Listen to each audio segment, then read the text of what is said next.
담배나 술을 끊고 싶어도 사회생활 때문에 어쩔 수 없다는 분들 계시죠. 이 사회생활이 학연이나 지연보다 더 강한 것이 흡연이라는 얘기도 있습니다. 네, 관계의 끈끈함을 위해서라도 술과 담배를 끊지 못하겠다는 분들이 많으신데요. 이런 관계가 이어질수록 건강의 끈끈함은 떨어지지 않을까 싶습니다. 네, 자이든 타이든 쉽게 끊지 못하는 위험한 중독 어떻게 하면 벗어날 수 있을지 가정의학과 이근미 교수님과 함께 알아보도록 하겠습니다. 안녕하십니까? 안녕하십니까.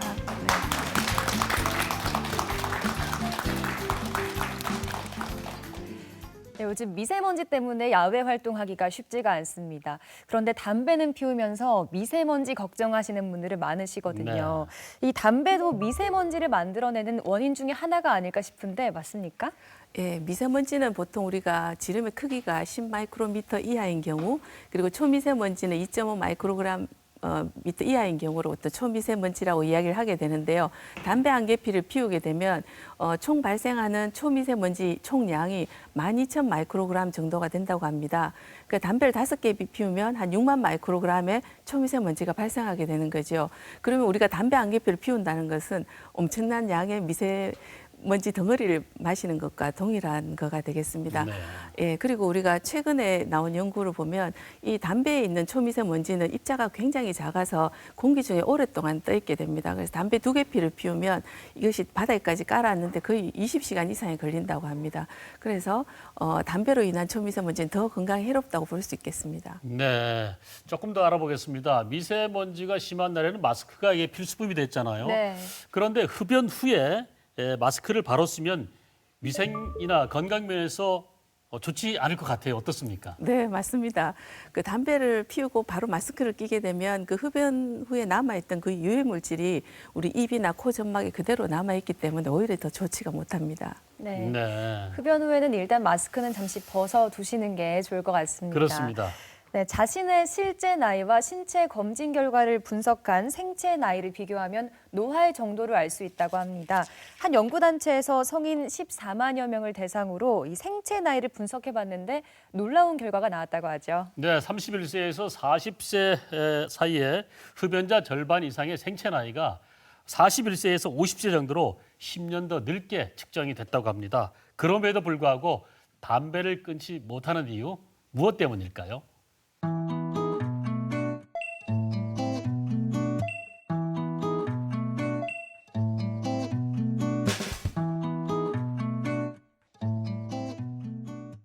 전문가의 선택, 흡연과 음주에 대한 오해와 진실 OX로 알아보겠습니다. 네. 먼저 첫 번째 질문 드리겠습니다.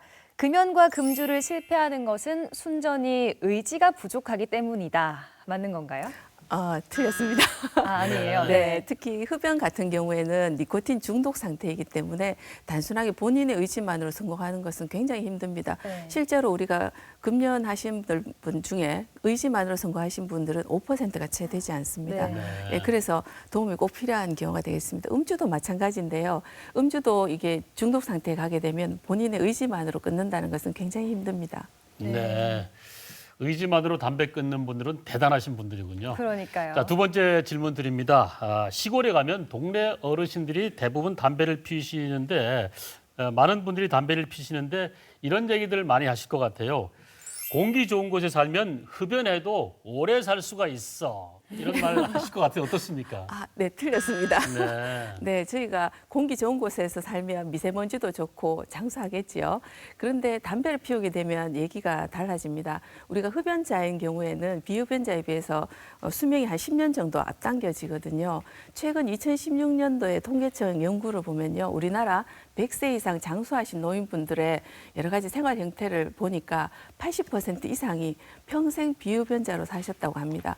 그래서 우리가 장수하려면 꼭 담배는 멀리 해야겠습니다. 네, 네. 그렇군요. 그리고 세 번째 질문 드리겠습니다. 술과 흡연으로 독소가 쌓일 텐데 운동을 하면 이 독소들이 다 빠져나간다? 맞는 건가요? 네, 그것도 틀렸습니다. 네. 네, 우리가 이제 담배를 피우면 피운 경우에 물을 마시게 되면 담배 속에 있던 니코틴의 배출을 조금 도와줄 수는 있지만 운동을 한다고 해서 우리가 흡연을 했던 몸에 들어왔던 독소들이 빠져나가지는 않습니다. 오히려 운동을 하면 그 흡연자인 경우에는 폐 기능이 좀 더 떨어져 있기 때문에 더 힘든 경우가 많고요. 흡연을 하고 운동을 하게 되면 우리 몸에 들어와 있던 일산화탄소가 헤모글로빈하고 결합해서 오히려 조직의 산소 공급을 잘 안 되게 합니다. 그래서 운동 능력도 떨어지게 되고요. 또 술을 마시고 운동을 하게 되면 우리가 탈수 위험에 빠지기도 쉬워지고 그리고 근육에 힘도 이제 생기는 것도 훨씬 더 떨어지게 됩니다. 그래서 더 좋지 않습니다. 네, 흡연에 대해서 OX로 체크해 봤는데요. 흡연은 안 하시는 게 좋을 것 같습니다. 네. 금연 인구가 늘면서 흡연율이 조금은 줄었다고 하는데 그래도 OECD 국가 중에서 흡연율이 꽤 높은 편에 속한다 그래요. 우리나라의 흡연율 어느 정도 되는지 통계치가 있습니까? 네, 있습니다. 여기 표를 보시면 네네. 저희가 2017년도를 기준으로 남자 그 흡연율이 지금 38.1%가 됩니다. 예전에 담배값이 인상되면서 한번 이렇게 흡연율이 좀 떨어졌었고요. 그리고 최근에 금연구역을 확대하고 흡연 경고 그림을 삽입하면서 흡연율이 많이 떨어졌습니다. 그렇지만 여전히 38.1%로 높고요. 네. 여성인 경우에는 한 6% 정도가 됩니다. 청소년 흡연율을 보면 남자 고등학생이 가장 이렇게 흡연율이 높습니다. 예전보다 많이 떨어졌지만 여전히 13.9%로 높고요. 여학생 같은 경우에 여자 고등학생이 한 4.1% 되는데 여기서 유의해서 보실 부분은 최근에 한 몇 년 동안 이게 증가하고 있는 추세가 됩니다. 예. 여기 표를 보시면 남학생, 고등학생의 전체 흡연율은 지금 14.1% 정도인데 여학생 흡연율은 5.1%입니다. 그런데 예전보다 최근 한 2년 동안 흡연율이 이렇게 증가하고 있는 것이 문제라고 볼 수가 있겠습니다. 예. 공공장소에서 이제 금연하게 하도록 법이 바뀌게 되면서 간접 흡연에 대한 노출이 많이 줄었는데요. 그래도 여전히 공공장소나 그 직장 실내나 가정 실내에서 간접 흡연에 대한 노출된 위험은 여전히 높은 것으로 생각이 됩니다. 네. 네. 특히 여학생들의 흡연율이 높아지는 것 같아서 좀 걱정이긴 합니다. 요즘은 금연 교육을 중고등학교 때가 아니라 초등학교 때부터 해야 한다 이런 얘기도 있는데요. 담배에 대한 잘못된 인식을 가지지 않도록 하려면 어떤 교육들이 필요할까요? 네, 일단 먼저 청소년들한테 청소년이 담배를 피웠을 때 얼마나 위해한지 교육이 많이 필요하겠습니다. 청소년들은 성장기에 있기 때문에 담배를 피우게 되면 훨씬 건강에 해롭습니다. 그래서 우리가 첫 흡연 연령이 15세 이전에 담배를 피우게 되면 25세 이후에 담배를 피운 사람들보다 나중에 암 발생률이 4배 이상 증가하게 되고요. 특히나 폐암 같은 경우에는 사망 위험이 거의 18배 이상 높아지게 됩니다. 그만큼 위험하게 되고요. 그 외에도 이제 조직의 산소 공급이 잘 되지 않기 때문에 성장을 방해하고 또 니코틴이 칼슘 흡수를 좀 방해합니다. 그래서 성장이 잘 안 됩니다. 키가 잘 안 큰다는 거죠. 예, 그런 문제가 또 생기게 되고요. 또 기억력하고 집중력의 장애를 갖고 오게 돼서 학업 능력이 많이 떨어지게 됩니다. 청소년 같은 경우에. 그런 청소년의 위해성도 있지만 이렇게 청소년이 흡연을 하지 않게 하려면 가정 내에서도 노력이 많이 필요합니다. 가정에서 부모가 흡연을 하게 되는 경우에는 자녀가 흡연할 위험이 4배나 높아진다고 합니다. 그래서 자녀가 금연하기를 원한다면 부모님부터 먼저 금연을 시도할 필요가 있고요. 또 정부에서도 또 좀 시책을 좀 바꿔야 될 필요가 있습니다.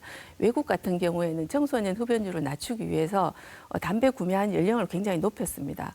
그리고 또 담배를 보통 가게에 진열 때 진열하지 못하도록 하고 있고요. 담배 가게에 포장을 굉장히 단순화하게 하고 거기 경고 문구를 삽입하게 했습니다. 그러고 보니까 청소년들 흡연율이 많이 떨어졌거든요. 우리나라도 그런 변화들을 좀 이렇게 규제를 한다면 청소년들의 호기심이 좀 떨어져서 담배를 좀 구입하는 걸 좀 흡연율이 좀 떨어지지 않을까 이런 생각이 듭니다. 네. 담배가 어느 정도 위험한지 더 자세히 알아보도록 하겠습니다. 담배 속에는 약 7천여 종의 독성 물질이 있다고 하죠. 이 독성 물질을 호흡을 통해서 받아들이기 때문에 몸 곳곳에 영향을 줄 수가 있습니다. 자, 담배가 어느 정도로 우리 건강을 위협하는지 알아보도록 하겠습니다. 어떻습니까, 교수님? 여기 표를 보시면 네네. 담배 성분들이 나와 있습니다. 굉장히 많죠. 네. 여기 보면 발암 성분이나 유해 성분이 굉장히 많은데요. 네. 가장 크게 보시면 여기 있는 니코틴, 그리고 이 니코틴이 주로 우리 중독성을 일으키는 성분이 되겠고요. 그 다음에 타르는 보통 이제 발암 성분 중에 하나가 되겠는데요. 담배 맛이 뭐 독하다, 순하다 하는 경우에 보통 이 타르 성분을 가지고 이야기를 많이 합니다. 네. 그리고 일산화탄소가 우리 몸에서 이제 저산소증의 원인이 되고 노화를 일으킨다든지 그런 나쁜 영향을 주게 됩니다. 그 외에도 이렇게 많은 성분들을 갖고 있는데요. 이 흡연을 하게 되면 이 그림에서 보시다시피 전신에 나쁜 영향을 주게 됩니다. 담배가 우리 몸에 이렇게 통과하는 모든 장기에서 암 발생 위험을 증가시키게 되는데요. 가장 흔한 것이 이제 구강암이나 후두암, 그다음 식도암, 그다음 폐암 이렇게 또 이제 니코틴이 신장으로 배설돼 나가기 때문에 신장암이나 방광암 위험이 높아지게 되고요. 그 외에도 흡연은 니코틴은 이렇게 혈관 질환에도 굉장히 위험이 높아집니다. 그래서 심혈관 질환이나 협심증, 심근경색증이나 여러 가지 이런 질환들의 원인이 되고 있습니다. 만병의 근원이네요. 네, 맞습니다. 네. 우리나라 사망 원인을 보시면요. 이렇게 1위가 암입니다. 암이 가장 많고요. 두 번째가 심장질환, 그다음 뇌혈관 질환, 그다음 이제 자살 이렇게 되게 돼 있는데요. 이렇게 보시면 이 지금 상위 1, 2, 3위가 모두 다 암과 혈관 질환이 되겠습니다. 네. 그래서 우리가 이제 담배만 좀 끊어도 사망 위험을 많이 낮출 수 있다는 그런 얘기가 되고요. 그 간혹 이렇게 또 많이 이야기하십니다. 지금 이 나이에 내가 금연한다고 될까? 네. 그냥 뭐 피우다가 그대로 가겠다 이렇게 말씀하시는 분도 고집센 분들 계시는데요. 많으시죠. 네. 예. 네, 근데 실제로 그렇지 않습니다. 네. 담배를 끊으면 금방 20분만 지나도요, 혈압이 좋아지고요. 이틀만 지나면 후각과 미각 기능이 좋아집니다. 3일이 네. 지나면 폐활량이 좋아지고요. 그리고 우리 담배 피우고 담배를 금연하고 1년만 지나면 그 우리 심장마비 생길 위험이 흡연자의 절반 정도로 많이 낮아집니다. 네.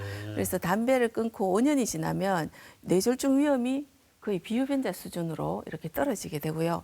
그다음에 10년이 지나면 폐암 사망률도 흡연자의 절반 이하로 떨어지고 15년이 지나면 심장마비 위험이 비흡연자하고 동일해집니다. 네. 그래서 지금이라도 금연하시면 여러 건강 측면에서 효과를 많이 보실 수가 네, 있습니다. 그렇겠네요. 네. 그리고 금연은 일찍 시작하실수록 수면에 영장 효과가 큽니다. 이렇게 젊을 때 금연을 시작하실수록 나이가 들었을 때보다는 훨씬 더 수명이 길어지는 그런 효과가 있습니다. 네. 네, 그렇군요. 가족들 앞에서 금연 결심을 하고 혹시나 들킬까 봐 젓가락으로 담배를 잡고 피기도 하고요. 네. 또 흡연 후에 샤워를 했다가 바람 난 건 아닌가 하는 그런 오해도 산다고 합니다. 네. 그럼에도 불구하고 흡연을 하는 이유가 저는 정말 궁금하거든요. 네. 우리가 담배가 해롭다는 것은 잘 알지만 실제로 행동으로 옮기기는 참 힘듭니다. 그 담배를 끊고 싶다고 생각하는 사람 한 60, 70% 되지만 결국은 금연에 성공한 사람은 굉장히 낮죠. 1년에 성공한 사람이 5%가 채 되지 않는다고 합니다. 그래서 그 이유는 보면 니코틴 중독입니다. 흡연으로 인한 니코틴 중독은 이게 금단 증상의 주 원인이 되고요.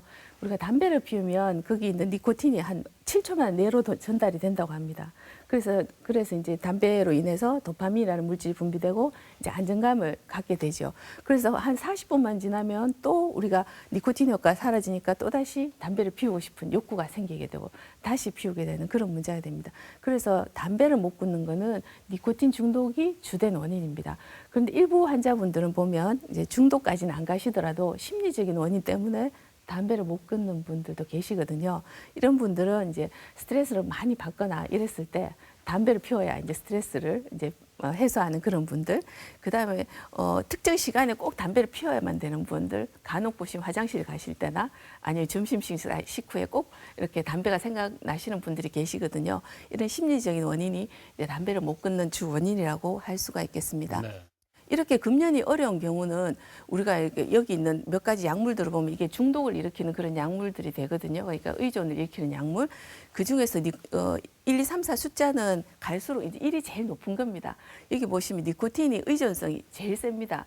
다른 헤로인이나 코카인, 뭐 대마초 이런 것보다도 의존성이 제일 세다고 볼 수가 있겠습니다. 그래서 우리가 담배를 끊는 것은 정말 힘들다 이렇게 알 수가 있겠습니다. 네. 주변 분들에게 담배 좀 끊어라 그러면 담배 피는 분들이 내가 그거 지금 당장도 끊을 수 있어 이렇게 호기롭게 얘기하지만은 네. 보통 실패로 가는 경우가 많거든요. 자, 자신이 어느 정도로 중독되어 있는지 파악하게 된다면 이게 마음이 좀 달라질 것 같은데요. 어떻게 판단할 수 있을까요? 예, 아주 간단한 설문지가 있습니다. 보통 네. 저희가 병원에서도 많이 사용하는 설문지가 되겠는데요. 이렇게 항목이 6개가 있습니다. 혹시 담배를 피우고 있으신 시청자분 계시면 한번 계산해 보시면 좋을 것 같습니다. 네. 이게 항목에 보면 아침에 일어나서 첫 담배를 5분 이내에 피운다 이러면 이게 5점, 3점이 되거든요. 네. 그다음에 내가 하루에 피우는 담배 계피가 한 갑 반을 피운다. 한 갑 반 이상 피우면 벌써 6점이 됩니다. 네. 거기다가 하루 중 아침에 첫 담배가 가장 맛이 좋다. 이렇게 느끼신다면 벌써 7점이 되거든요. 네. 그럼 7점이 넘으면 의존도가 굉장히 높다. 이렇게 저희가 이야기를 하고 있고요. 그다음에 0점에서 3점은 의존도가 조금 낮다. 그리고 4점에서 6점은 중등도 의존에 있다. 이렇게 판단을 하게 됩니다. 네. 그래서 그 외에도 항목을 보면 아침에 굉장히 몸이 아파서 드러누워 있는데도 담배 생각이 나시는 분들, 이런 분들도 지금 이제 니코틴 의존을 의심해 봐야 되고요.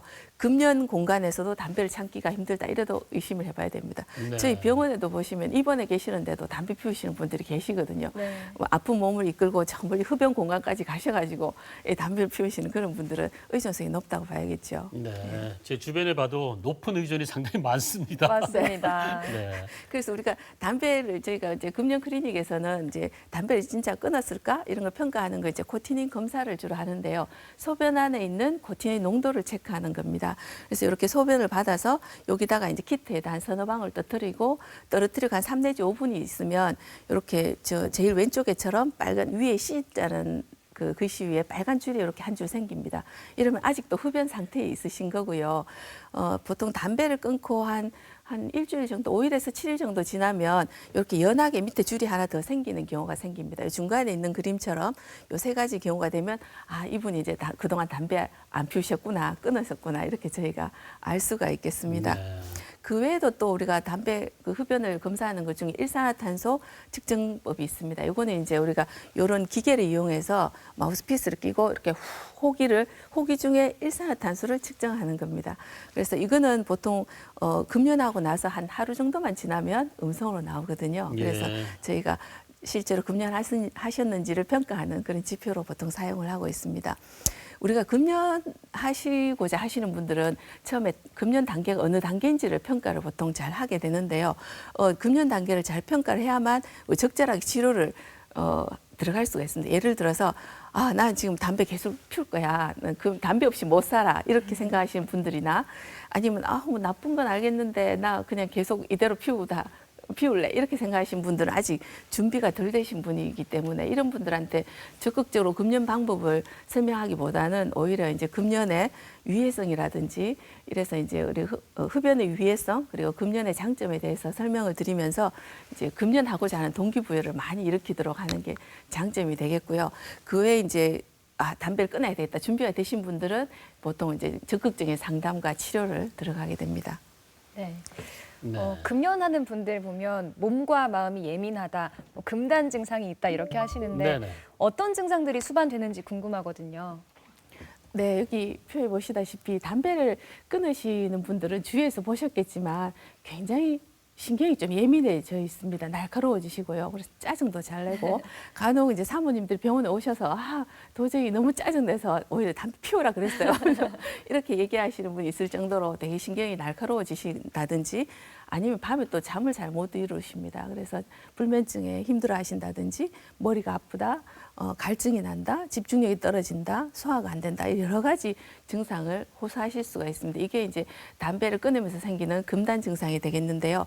이거는 보통 담배 끊고 한 3일 이내에 제일 심합니다. 그런데 이제 한 3일이 지나면 반 정도가 이렇게 줄어들고요. 한 5일이 지나면 한 80% 정도 줄어듭니다. 한 2주만 지나면 이런 금단 증상들이 많이 해소되기 때문에 저희가 이제 담배를 끊으실 때는 한 2주만 잘 참으시면 힘든 고비만 넘기면 성공하기가 굉장히 쉬워지는 거죠.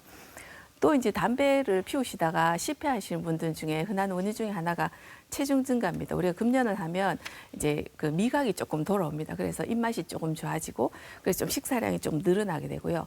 또 그 우리가 금연하게 되면은 입이 심심해서 자꾸 담배 생각이 나니까 간식을 자꾸 하게 되고 사탕도 먹게 됩니다. 그러다 보니까 체중이 좀 늘게 됩니다. 그래서 우리가 금연하면 이 체중 증가가 되기 쉽기 때문에 금연 도중에도 체중 증가가 안 되면서 금연하도록 이렇게 교육을 많이 시켜드리고 있습니다. 금단 증상은 보통 한 2주만 지나면 좋아지지만 흡연 충동은 보통 한 달 이상 가는 경우가 있어서요. 어떤 오래 가시는 분들은 한 몇 달까지도 이렇게 충동이 오랫동안 가시는 경우가 있습니다. 그래서 이런 흡연 충동을 막으려면 이제 담배 생각이 이렇게 확 날 때 그때 이제 냉수를 마신다든지 뭐 이런 것들이 좀 도움이 되고요. 아니면 양치질을 한다든지 뭐 심호흡을 크게 한다든지 이런 것들이 좀 도움이 될 수가 있고요. 또 아니면 아예 이제 어디 모임을 가시더라도 금연구역에서 모임을 하시는 게 도움이 되고요. 술자리를 아예 피해버리면 이런 흡연 충동을 막아주는데 좀 도움이 되겠습니다. 금연하시다 보면 이제 체중 증가가 이제 걱정이 되시는 분들은 이제 금연 동안에 되도록이면 채식 위주의 식사를 하고 우리가 보통 고지방식이나 기름진 음식을 먹게 되면 담배 생각이 많이 나거든요. 그래서 채식 위주의 식사를 하시고 과식을 피하고 술자리를 좀 피하면서 물을 좀 많이 드시고 하시면 체중 증가 없이 이제 금연하실 수 있는 그런 장점이 있습니다.